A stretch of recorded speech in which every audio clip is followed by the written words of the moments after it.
those priorities are the messaging from the Africa Group of Negotiators and other regional blocs, regional groupings have broadly been emphasizing the need to improve the scale and the effectiveness of climate finance, pushing for a greater focus on adaptation rather than mitigation.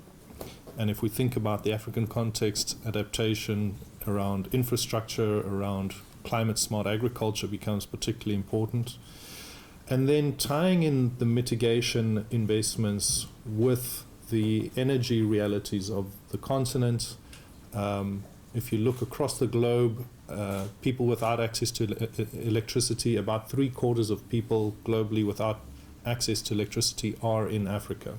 About 600 million people in Africa don't have access to electricity. So there's a huge need. I mean, there was talk last year about tripling renewable energy capacity. The Africa Climate Summit has pushed for, I think, a multiple of 5 or 6 times for energy capacity to be increased on the continent. And then, of course, the loss and damage remains a priority pillar.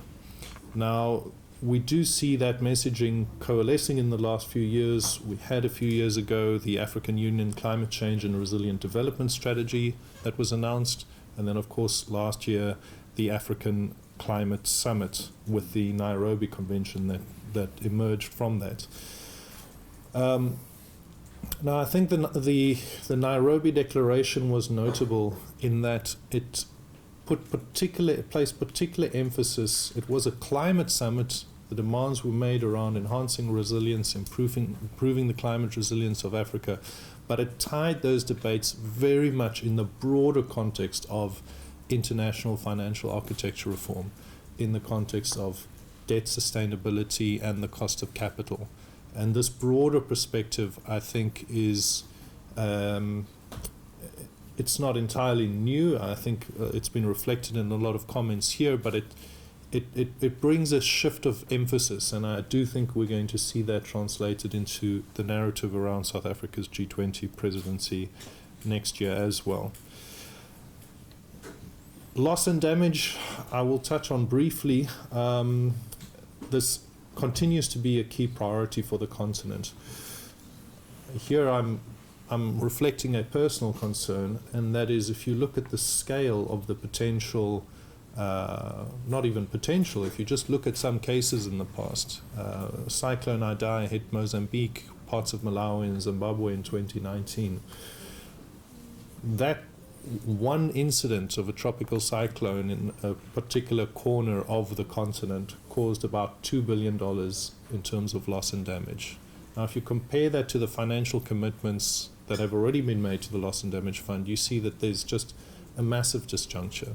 Now, on the one hand, of course, we must continue to push for increased financial commitments, but you can see that really that mismatch, even if financial commitments were to increase tenfold, that financial mismatch is going to stay with us. You look at the financial cost of the floods in Pakistan, for example.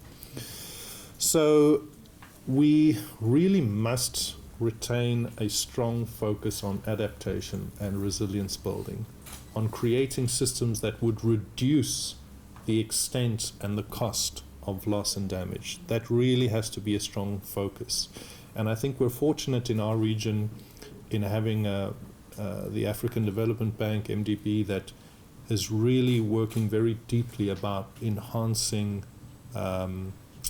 finance flows for adaptation, and is working very closely on some of these elements that we've talked about using multilateral development finance for crowding in private sector investment, for de-risking investments.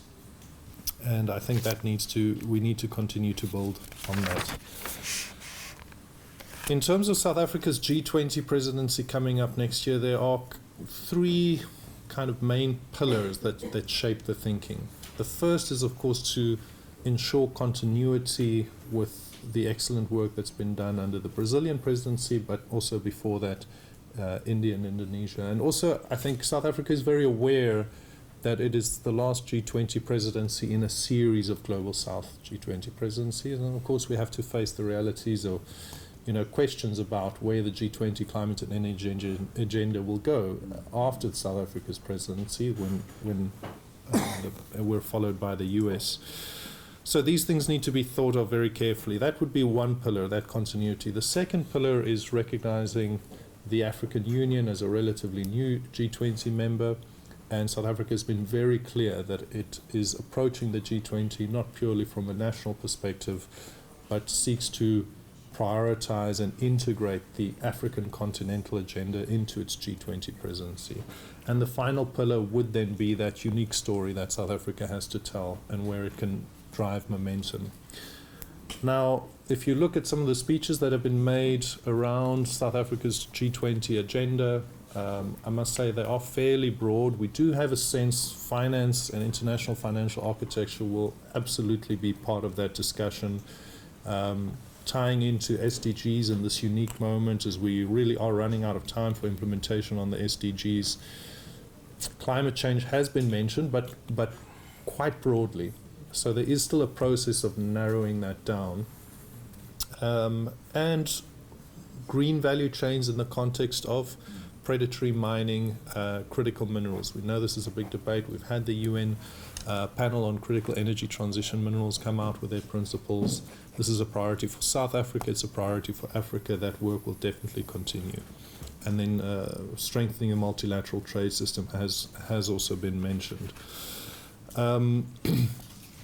The T20 process itself for South Africa, of course, our institute is one of 3 institutes that will be hosting the T20 Secretariat. And as we heard from Teresa, Saya has been for a long time engaged with T20, but I think particularly this year working with the Brazilian T20 structures, and it's been very encouraging to see the move towards I think managing the scope in a way that allows for better integration of the T20 and G20, which we must remember ultimately was why the T20 was established, to inform the G20 agenda. Mm-hmm. I think somewhere along the way, in a very positive, trying to include as many voices as possible, but we might have lost track a little bit in trying to include so many voices that the process becomes essentially unmanageable. And that we bring all these experts together, but they're spending all their time reviewing policy briefings and trying to summarize policy briefings. People around the table will know what I'm talking about. So South Africa, partly also just because the institutes that are heading the T20 Secretariat are just are smaller organizations that don't have the scope and the scale that some of the organizations under, for example, the Indian and the Brazilian T20 presidency have, but also recognizing that, we need to get back to the core purpose of the T20. So there's already been a kind of principled decision to continue with these changes that the Brazilians have pushed for, to bring the scope even tighter, bring the alignment between the issues that are addressed under the T20 even more closely with the priorities that are expressed through the G20 and the South African government.